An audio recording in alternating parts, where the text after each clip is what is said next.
Tomorrow is our first show in the studio since 2020.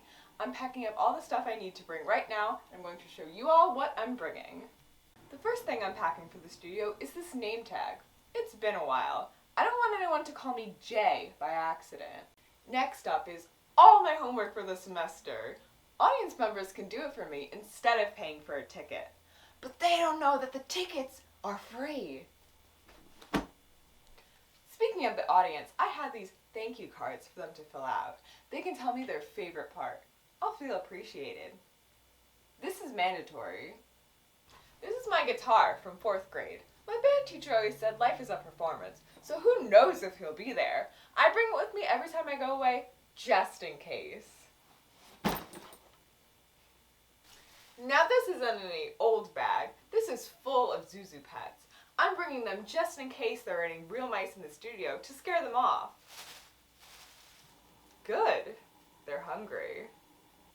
I'm packing my headphones, just in case the audience's vibes are off. And if the vibes really can't be fixed, I'm bringing these post-it notes so I can direct audience members to a different studio so I can perform in silence.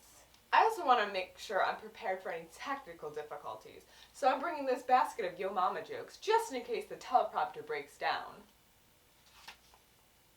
Yo Mama's so big. You know what? I'm going to save this for the show. Speaking of the show running smoothly, this is a hit list I made of all the writers. It shouldn't come to that, but just in case. Puppy always wanted to be in the studio.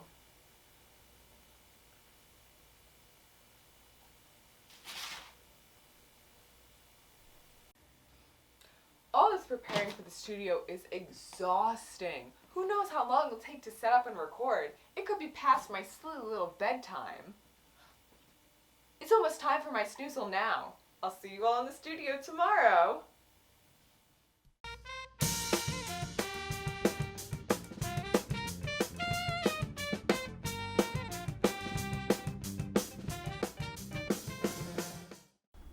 To celebrate the opening of a new exhibit, the San Diego Zoo unveiled a giant porcupine puppet which stands at 2 stories tall and has over 2,000 quills. Looks like Russia's no longer home to the world's biggest prick. To prepare for her role as Catwoman in The Batman, Zoe Kravitz studied cats and even drank milk out of a bowl.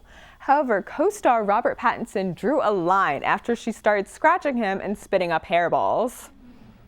A 7-year-old in India broke a Guinness World Record by identifying 60 DC comic book characters in a series of photos within 1 minute. However, the child has yet to identify a girl who will talk to him. The British Royal Navy found out that the uninhabited Henderson Island was marked in the wrong location on their maps for 85 years. After realizing the error, they quickly gathered all of their resources to colonize the right area. Recently, a Florida man who asked cops to test his meth has been arrested for possession of meth. The man also asked police, "While you're at it, could you make sure the person in my trunk didn't try to take off the duct tape and untie themselves?" A driver pulled over for dangerous driving handed police a license from Legoland. It's not his fault. They drive on the left side of the road in Lego City. In order to promote patient well-being, Canadian doctors can now prescribe trips to national parks. Watch out now! Prescription national parks are just a gateway drug to recreational off-trail hiking. Mount Everest climbers broke the record for the world's highest tea party. Challenge accepted.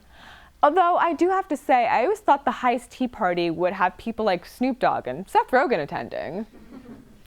Tinder now offers criminal background checks for potential matches. Great, now everyone is going to know about the 2 years I spent running a Golden Corral chain without a permit.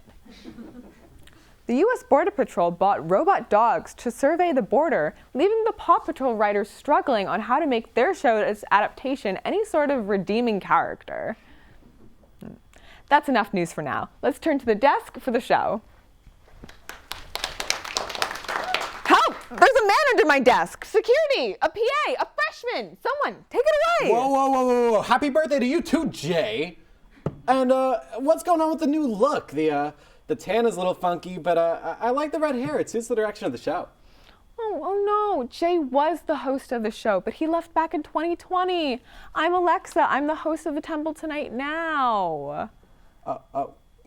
Okay. I can come out, but I need to put on pants first. Yes. Please put some pants on. I've been so liberated without them. Oh yeah, I bet. I forgot how hard putting these on was. I'm sorry, but you know how TV is. Those pale legs will be overexposed on camera. Okay. You can do it, buddy. Right here. There you go. Okay. Do you remember your name? Steve? Steve, that's good. And what's your major? Media Studies and Production. Typical MSP major. And what year are you graduating, friend? May 2020. Not anymore. Yeah. I was hiding under the desk because the host of the show, Jay, his birthday was the next day, and I wanted to surprise him, and the whole crew was in on it too, but I guess they abandoned me like they always have. Oh no, Steve, that's so awful. That's whatever. You know what they say, trauma builds character. But enough about me. Hey, what year is it? Oh, you don't know? Not a clue. Guys, no one tell him anything. Steve, the year is 2312? Whoa, we made it to 6-digit years? Yeah, welcome to the new octomillennia cave. Oh man, that's awesome. Hey, is dabbing still cool? Dabbing was never cool. That's disgusting. Never do that again. Damn, you should have seen it in 2016. I wish I didn't. Oh, speaking of 2016, did Kanye run for president in 2020? How did that go? Well, you're lucky. I'm an expert in early 21st century history. That being said, he ran in 2020, but it didn't go well. But he won the election in 2038 and then Canada in 2040. That makes so much sense. I had a feeling politics were his thing. Okay, so I know I'm late, but I just had a little bit of a bruh moment. Bro way. So why is everyone in the audience wearing masks? Do we perform for the medical students? Is Temple Tonight being observed for science? No, that's actually a fashion accessory thing that Kanye brought on after the whole North American merge he did. That's sick. Can I have one? Yes, but you need to break it in as a hat first.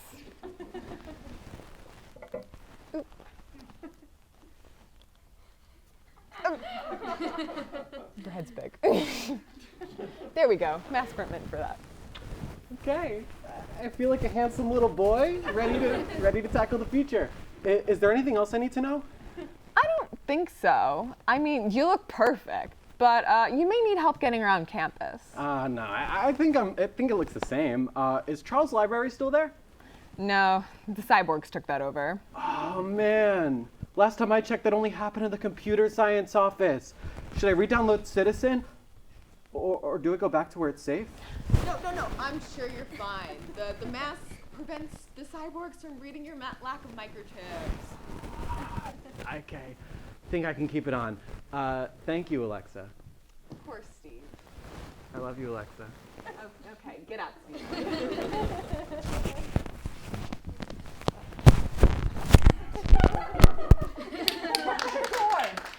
Lock the door. We'll be back with more Temple Tonight after we Febreze the studio. I thought there were showers in here. Now, I don't know about you, but I love hopping on expired Twitter trends. They're not always smart, and they're not always funny, but they're always on my phone. One of my personal favorites was when people listed their basic annoyances as red flags. Here to play a game with us on red and green flags, please welcome Temple Tonight's resident relationship expert, Boburjon! Okay, so Boburjon, explain the little flag game we're going to play. I don't know. You told me 5 minutes ago to get ready to get on stage. I'd steal this mic from the next guest because no one on set believed me. Okay, so I'm going to list some traits of significant others that our viewers wrote in, and you raise the red flag if they're a bad trait, and the green flag if they're a good trait in someone you date. Capiche? Okay, I'm confused and I've never been in a relationship Okay, shut up. It's not that hard. You'll figure it out. Okay. For our first trait, we have that they can read. Okay, this should be a layup. Yeah, I know. Red? Why red?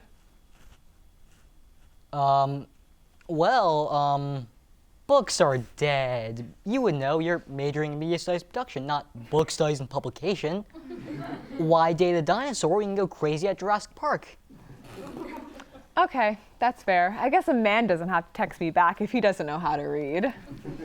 Okay, this is a pretty popular one. Uses 3-in-1 shampoo. Excuse me? That's disgusting. I don't put the same things in my hair as I do my feet. Do you wipe with straws too? Maybe I do. Have you ever heard of sustainability? Have you read the UN's recent climate assessment? Greta Thunberg would be really disappointed in your answer, and quite frankly, so am I. Oh, please. I put my dignity over some random Swede any day of the week. Don't say that. We have 3 whole viewers from Sweden. I don't care. They can go back to their ABBA and pickled fish. Whatever. The next trait is brings an ex on a first date. Are you serious? That's a free reference point. You already know their standards before you know them. It's like an Uber Eats review for a real person. What is wrong with you? Why would you want to have someone who probably hates you talking to someone you're romantically interested in? Not a problem. I read on BuzzFeed about this guy whose wife's boyfriend got him a new Xbox for Christmas. That sounds awesome. This is a great game. What's the next one? Okay, next up we have has a Rosa Parks poster on their wall. That sounds pretty harmless. Quite inspiring, actually. Think about it, Alexa. That's another woman looking at your man all the time. And you said yourself, she's inspiring. That's your competition. Rosa Parks is not my competition. She's a 9.5 and I'm like an 8. Oh, anyways, this next one. Can confidently do a cartwheel. Okay, I've seen you do a cartwheel before, so this one has to be green, right?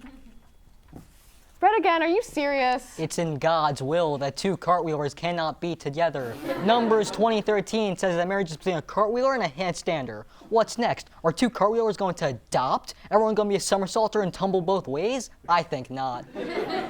Are you sure you're still talking about cartwheels? Someone didn't get the gymnastics part of the Bible. Gymnastics part? Okay, never mind. Last one is a Gemini. Okay. I'm not an astrology person. This is science. Yes, it's science that you hate Geminis because they suck. Exactly. So all you have to do is raise the red flag and then you can go do whatever you want. Okay. I'm only allowed to say this once per episode. You're a doofus, Boburjon. I don't know what you want from me anymore, Alexa. I'm colorblind. What? You never said you were colorblind. Yes, I did. It was my fun fact at the very first writers' meeting. I said it right after I said my pronouns. How was I supposed to remember that? I'm a he, him that's red, green, colorblind. That's not that hard to remember. And you didn't tell me when you saw the flags? Well, you never listened, so why should I have bothered? Okay, wow. That's it. I'm taking your pay this week. Go, scram. Boburjon. Boburjon. It's like, pick a name. Whatever. Anyways, we'll be back with more Temple Tonight.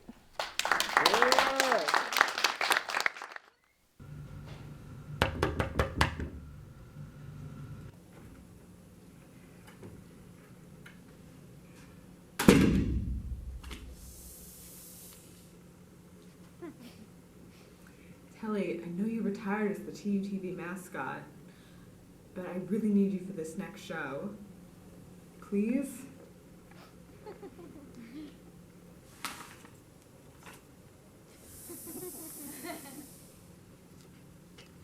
Come on, you're the best in the biz. As far as mascots go, Gritty doesn't even come close.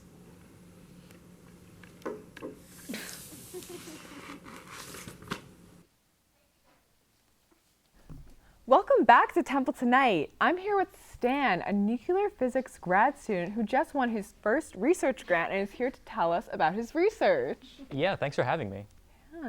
So, what is the topic of your research? Well, I'm researching nuclear physics in relation to the power production and the influence of energy on...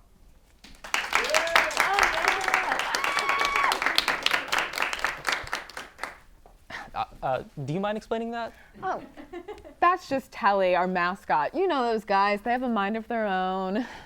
Oh, okay, yeah. That reminds me of a physics book that I read. So, nuclear physics and something power. It's nuclear physics in relation to the power production and the influence of energy. Okay. And what does that mean? Well, first we have to start by defining nuclear physics. It all began with... Telly, you rascal. Fine, I'll ask Dan some of your questions. It's Stan. Okay, sure. Who is your celebrity crush? Wait, what? What does this have to do with my research? I don't know. Marie Curie. Wow, I didn't know that question had a wrong answer.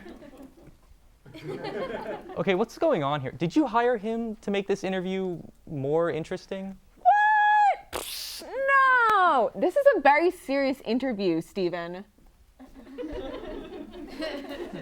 So, what's the most interesting part of your research? Well, I don't even know. There's so much interesting stuff in my 550 pages of research, like, Hello? Earth to Stan?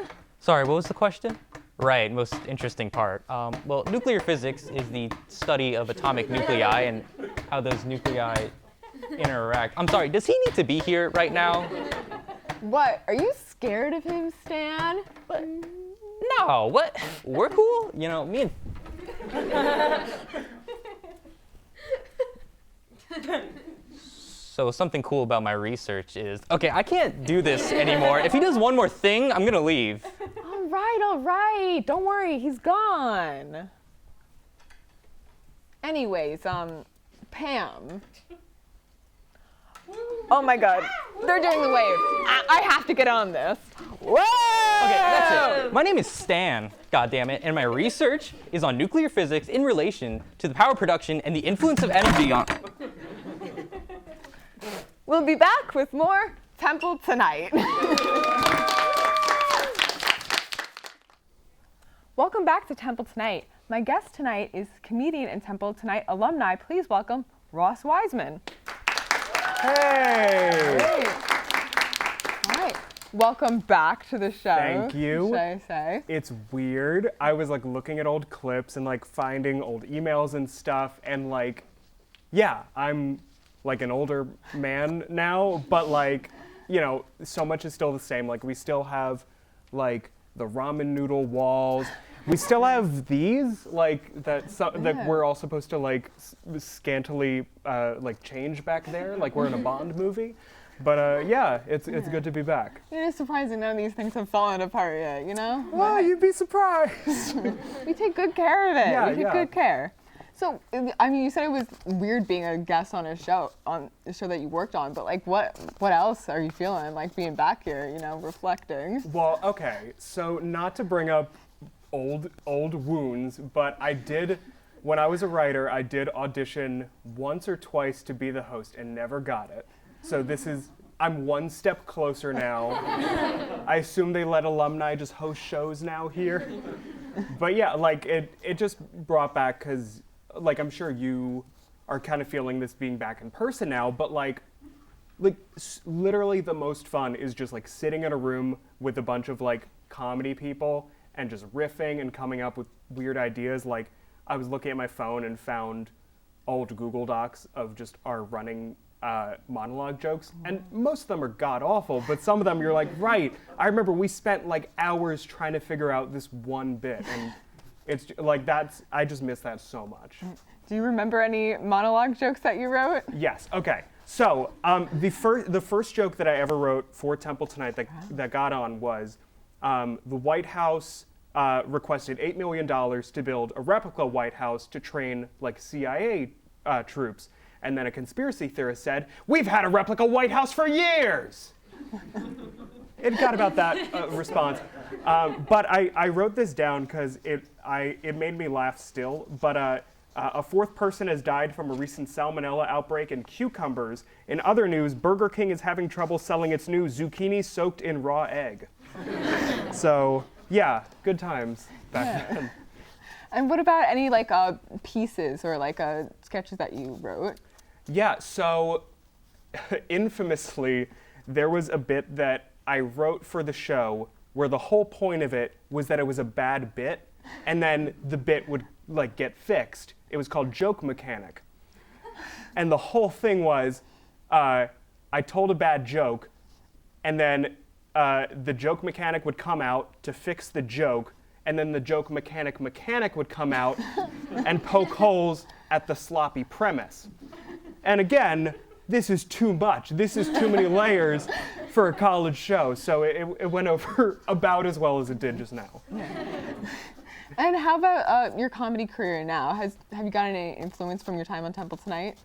Yeah, I think like I like to use a lot of weird big words, and I think that's always stayed with me. But I just remember that like Temple Tonight, I was a writer here before I started doing stand-up really, and a few of us years later, when I was a senior, we started an open mic here at Temple called The Cave. And it doesn't exist anymore because it was in somebody's basement, and the landlord said, "Stop." But like with this Temple Tonight crew, that's kind of how I really got started in stand-up. And so like, you know, it's a lot of good memories here. And this is unfortunately all the time we have, but if you want to plug... Damn it!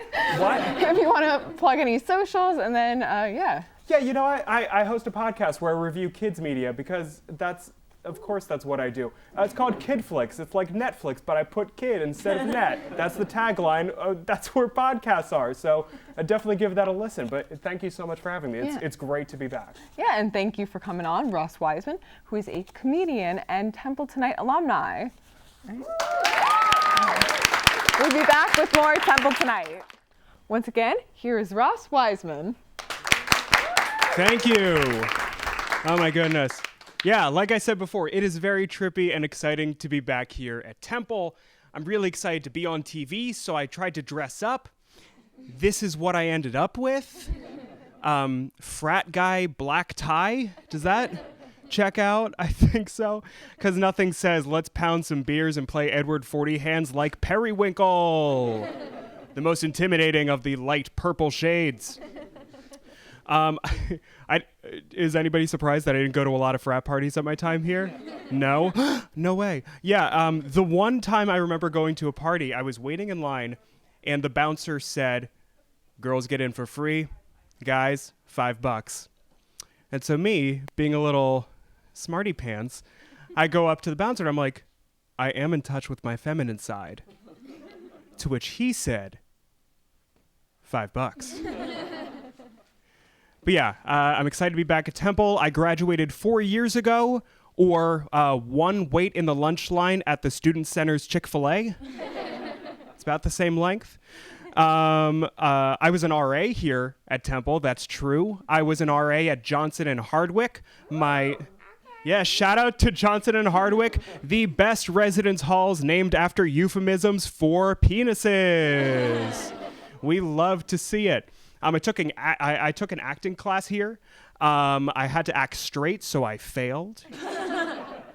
But it's true. I actually I came out as gay while I was here at Temple. Actually, like half a block from here, I recorded a video on my phone where I'm like, I'm gay. But yeah, so I'm gay. Show of hands. Any homophobes in the crowd? Fantastic. I usually trip up one person with that, and I'm like, haha, it's 2022, so people like to let people know that. But yeah, coming out is a very personal experience, you know, like you really have to look in, find this inner truth about yourself. So I'm very confident now in my gayness, but I also had to come out in a different way to my boyfriend. I had to come out as a Weird Al fan. And not a cool Weird Al fan. I feel like there's some cool Weird Al fans here, you know, like I only listen to White Nerdy. No, that's not me. I'm a level of Weird Al fan where I have bought a single ticket because I couldn't find a single living person to go with me. And I've done that more than one time. It's true. I also am such a Weird Al fan that I thought about accordion lessons. I thought, why not? But like, it's 2022. It is so much more acceptable in society to be gay than to still be a Weird Al fan. You know, Ted Cruz hears that about myself and he's like, "You did what? Jesus." And then he flanks himself on the back because he used the Lord's name in vain. You can't do that, Ted. Go back to Cancun or whatever. But yeah, I don't know if you guys can tell, but I'm not a cool person. I heard an awe. I know. It didn't help that I said cool person with a question mark at the end. But I'm totally fine with being a dork. I've been a dork my whole life, mainly because I like following the rules. Yeah, college campus, I follow all the rules. Like, when I was a kid, I did this thing where, you know, you would try to sneak into an R-rated movie by buying, like, a kid's movie ticket. I refused to do that, and this is 100% true. I didn't do it because I wanted the box office earnings to be accurate. Yuck, folks. People were friends with me, and I pulled that move. They're like, "Ross, let's go see Inglourious Bastards." And I'm looking at my ticket stub, and I'm like, "It says Ratatouille." So I saw Ratatouille by myself. It's okay. But no, I'm trying to step out of my shell and be a cool person. So I have tattoos now. Yeah. Hold your breath, people. Like, because my definition of cool, because I think it's a cool tattoo, my definition of cool is different than everybody's definition of cool here. Like, when I was in college, I liked to hang out in my dorm and listen to a cappella covers of Broadway musicals. So, another awe. I'm getting a lot of pity tonight. I'm into it. But, and I think you guys should be able to see it, and this is great for television. On my ankle, my tattoo is a silhouette of Kermit the Frog. That is the reason I will not be buried in a Jewish cemetery, ladies and gentlemen. But I think people get a tattoo a lot of the times because, you know, it's kind of sexy, you know? Like, do any of you have a tattoo? What's your tattoo? I have 4. You have 4? What's your favorite one? My favorite one is probably the sunflower. A sunflower.